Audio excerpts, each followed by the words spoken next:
Lucky to manage to catch up with Emma Davis, triathlete, racing for Ireland now. Lucky to catch up with you this weekend because it's pretty crazy because obviously you're running namesonkit.com. Nameonkit.com, You've got a stand yes. Down there with Sigma, printing kit this weekend. You've also raced the 10K this morning. I have. Got second, Yeah. just behind Bella Comerford. Mm-hmm. So actually we're quite lucky to have Emma here with us. Just going to chat through obviously very interesting news that you switched over to and decided to race for Ireland last year, having been on the potential programme in England based in Bath, where you went to university, Yes. did your maths degree, got a first. So we're not talking to a dummy here, that's for sure. Yeah. But anyway, just tell us a little bit about that decision you made to race for Ireland.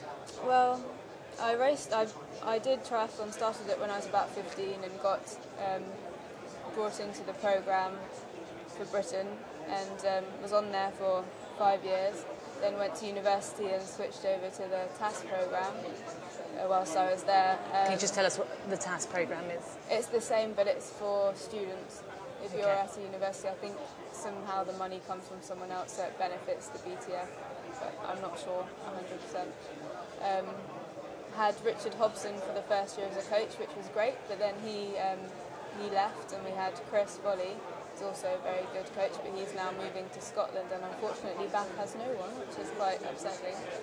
But yes, and I decided when I was in my second year at university that I'd had enough of the politics over in Britain and how the BTF were handling a lot of the athletes. And as I'm Irish and have spent a lot of time over there, my family's Irish. When I was a child, we used to spend all our holidays there with our family. I decided to look into racing for them and found out that it was very easy I was eligible, they wanted me to race for them. I did a race over there last summer and I really enjoyed it, and the support was great. I went with Richard and Clayton, another guy who we trained with, and we didn't know anyone, but they really took us in and looked after us and cheered for us through the race, even though we'd come over as foreigners, I suppose, and they didn't know us. But it was great fun, so that persuaded me that I did want to change. So I asked the BTF to release me just over a year ago, and asked the Irish if they would accept me. They said they would. The BTF eventually released me on the 1st of January this year, so now I can race for Ireland. So it also means that if you could potentially qualify for the Olympic Games. I could. It's going to be very hard because I've started kind of a year and a half too late, really, points-wise. But there's still a chance there that I will make it if I get in some good races and some consistency there. Okay. You talked about not being happy with the politics of the BTF. What in particular were you not happy about? Well, gosh, I don't really want to be quizzed on this, but there's lots of great athletes, for instance Richard, and lots of the other guys and lots of the women, Michelle, Dillon, who are brilliant athletes but receive no funding. And I don't think that the way that they are treated is right. With the World Championships this year, if they qualify in a certain way, they have to pay for themselves to go and race for the country. I mean, if the country wants them to race for them, surely they should be paying for them. It's not a very lucrative sport, and it's very hard to make a living. Lots of the decisions about putting people on and off funding were done in quite a cowardly fashion, where no one was actually told through emails or things like that. And I think it really did frustrate quite a lot of people and put a lot of people's backs up. And I didn't enjoy it, and you feel pressured all the time when you're racing, but you don't particularly want to race well under those conditions. Yeah. So you're racing under the Irish flag now. You just come back from a training camp that you did in Ireland. Yes, I was there a couple of weeks ago.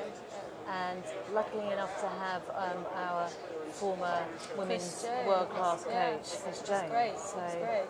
yeah. We had Chris and Gordon Crawford, who they work together and they have for a long time. And that was great fun. We did some good sessions, and I got to meet the rest of the guys on the team and the TI president and some of the other members. It's really good fun. Really And you good got on well with weekend. Chris? Yes, yeah. I've met him before on British training camps, and I've always thought how he was such a good coach and he really knows his stuff. So it was great to have him again, and I think we're very lucky to have him as our coach. He was singing your praises too. That's very nice. So you guys are heading off to Australia in less than a week's time now. Yes, scary. You're going to be spending sort of a couple of months down there.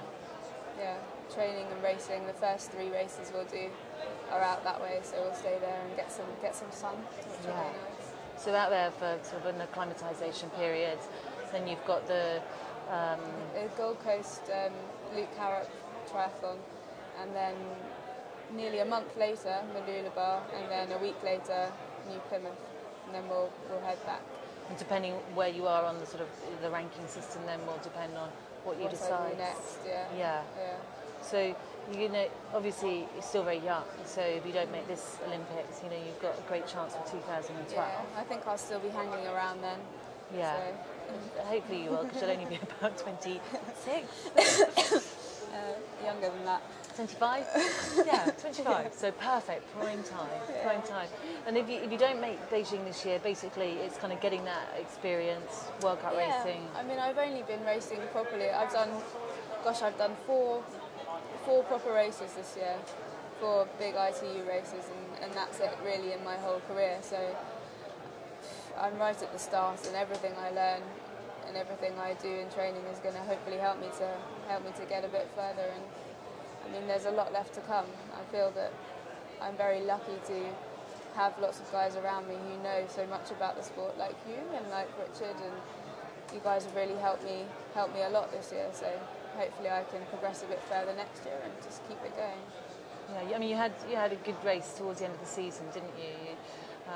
And the points race. They're not called points races now, are they? But in Kenya. Oh yeah, that was great fun. You won that. An experience being in Africa, definitely. Probably be quite a different place to go to now than what it was a couple of months ago. So it's tough, that one, isn't it? It's sad. I mean, it's sad to think that so many of the people, because we were there for 2 weeks, that we got to know whilst we were there, are being affected by this, and hopefully they're all okay. But I mean, you just don't know. No, really tough. But anyway, very good talking to you. Good luck for this year. We're going to be watching and hoping that you make the team, and if you don't, probably be seeing you in 2000.